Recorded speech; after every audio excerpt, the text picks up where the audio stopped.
जिस तरह से आज के कार्यक्रम की संरचना हुई है और जिस तरह से उसका संचालन हो रहा है, ये बहुत ही उच्च कोटि का है।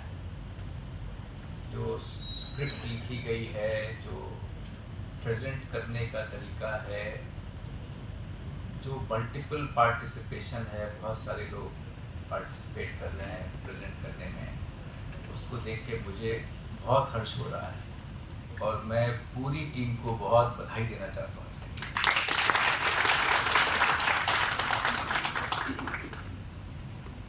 कार्यक्रम की कल्पना करना और उसको पूर्ण करना कई जगह होता है, लेकिन उसको एक स्तर से ऊपर ले जाना वो कम होता है। तो आज के कार्यक्रम में मुझे लग रहा है एक स्तर से ऊपर गया है कार्यक्रम। और कई बातें हैं मुझे खुश होने की। उसमें ये भी लग रहा है कि हमारे शिक्षक भी और छात्र और छात्राएं तीनों का जो सम्मिश्रण है, टीम जो है हमारी, उससे भी मुझे बहुत खुशी हो रही है कि कोई एक वर्ग नहीं है इसको पूरा कर रहा है। फैकल्टी भी इन्वॉल्व हैं, स्टूडेंट्स भी इन्वॉल्व हैं, boys girls everybody involve. So many things जो मुझे आज खुशी दे रही हैं यहाँ पे इस मौके पर।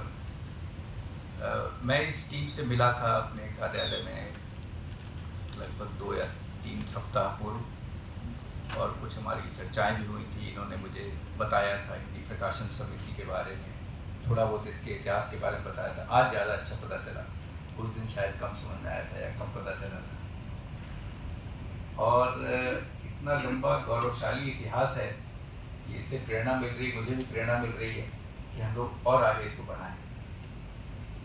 और बहुत सारी बातें जो मेरे दिमाग में आ रही थी, जो हमारे अंत में जो अभी बोली, उनका नाम मुझे याद नहीं है। हाँ, चौधरी, हाँ राइट। तो उन्होंने बहुत सारी बातें मेरी छीन ली। मुझे बहुत अच्छा लगा कि मेरी जो मुझे बोलना था वो सारी बातें ऑलरेडी बोल दी गई हैं, क्योंकि ये जो भी लेख लिखे जा रहे हैं, जो भी कार्य हो रहा है, इसमें बहुत श्रम लगता है, बहुत टाइम लगता है। तो मुझे उससे कोई चिंता नहीं है कि आपको टाइम लग रहा है। मुझे चिंता इससे है कि ये कितने लोगों तक पहुंच रहा है और क्या वो लोग केवल साइंस फैकल्टी के हैं, क्या वो लोग केवल BHU के हैं, क्या वो लोग केवल वाराणसी के हैं, क्या वो लोग केवल उत्तर प्रदेश के हैं, क्या वो लोग पूरे देश के हैं, या वो पूरे विश्व के हैं। जो विषय है और जो ध्येय है, इसका हमारा जो टारगेट होना चाहिए, जो हमारी जिस पे हमें निशाना लगाना चाहिए, वो पूरा विश्व होना चाहिए। मालवीय जी ने जब 1930 में इसकी कल्पना की, तो उस समय चाहे वो तकनीकी हो, चाहे उस समय एक समाज का जो परिवेश था या समाज की जो प्रायोरिटीज़ थी, वो अलग रही होंगी।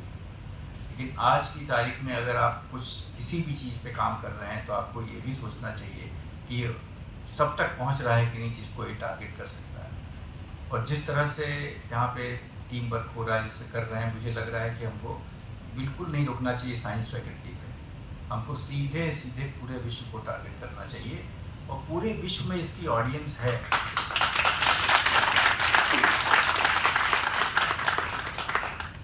ऐसा नहीं है कि इसको सुनने के लिए लोग नहीं हैं या इसमें इंटरेस्ट वाले लोग नहीं हैं। और ज़्यादातर लोग जो है कहीं भी हों, वो जब वीकेंड आता है, सैटरडे आता है, संडे आता है, तो उस समय कुछ और करना चाहते हैं, अगर वो किसी और दायित्व से नहीं घिरे हुए हैं। तो इसमें जो है उस समय बहुत अच्छा समय होता है जब हम तक रीच कर सकते हैं। तो अब बात आती है कैसे रीच करें।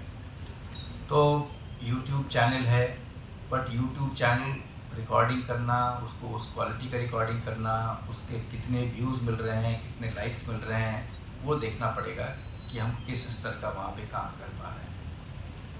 इंस्टाग्राम की भी बात आई, अगेन वो सब लिमिटेशंस वहाँ भी रहेंगे। मुझे नहीं लगता कि जो भी लोग इसमें इन्वॉल्व हैं उनका ये फुल टाइम काम होना चाहिए। वो फुल टाइम काम तो टीचिंग और रिसर्च में कर रहे हैं। तो नेचुरली कहीं ना कहीं कुछ लिमिटेशन आएगा, क्योंकि वो सर समय नहीं कर रहे हैं। तो उस माध्यम से जो अंत में जो बात बोली गई पॉडकास्ट की, वो मुझे काफ़ी अपील किया उसने, लेकिन उसमें हमको text to speech conversion technology का यूज़ करना चाहिए। जो भी हम लिख रहे हैं आजकल, जो जेन ज़ी है या इवन मिडिल एज के लोग हैं या प्रौढ़ लोग भी हैं, उनकी पढ़ने की थोड़ी क्षमता कम है, सुनने की और देखने की ज़्यादा है। ये समाज की वास्तविकता है, इसमें हमको उसके हिसाब से आगे बढ़ना चाहिए। तो जो लिख रहे हैं बिल्कुल लिखिए, लिखते रहिए, किताब के रूप में लाते रहिए, डिजिटल एडिशन भी लाइए, लेकिन अगर हम उसको पॉडकास्ट में, ऑडियो फाइल में कन्वर्ट कर सकेंगे तो हमारी रीच जो है बहुत बढ़ जाएगी, और उसके लिए किसी को बोलने की ज़रूरत नहीं है। जो आपने लिखा है उसी टेक्स्ट को कंप्यूटर प्रोग्राम के थ्रू जो है स्पीच में कन्वर्ट किया जा सकता है। थोड़ा उसमें ट्रेनिंग लेनी पड़ेगी, थोड़ा करना पड़ेगा।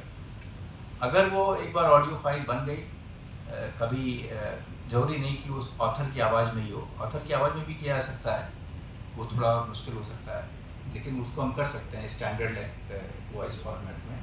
तो हमें लगता है कि फिर क्या होता है, कोई मॉर्निंग वॉक कर रहा है, कोई इवनिंग वॉक कर रहा है, वो कान में जो है ईयरफोन्स लगा के आपका पॉडकास्ट सुन रहा है।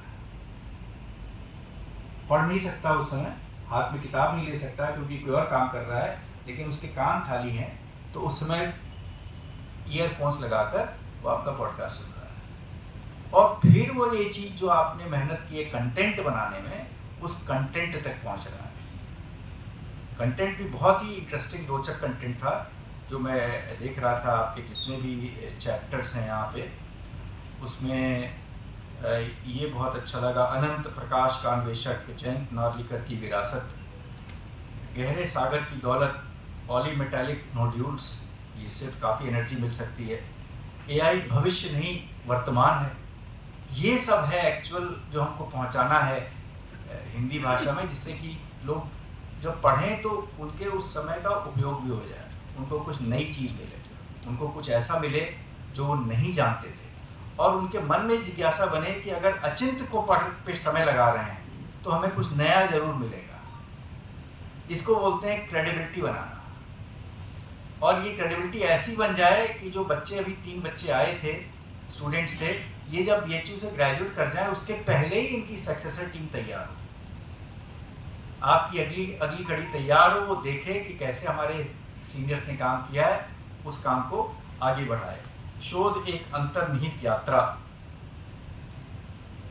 शिम्पैंजी लेडी जेन गुडाल, ऐसे करके कि काफ़ी अच्छे वैज्ञानिक आर्टिकल्स हैं, और कुछ थोड़े गैर वैज्ञानिक भी हैं।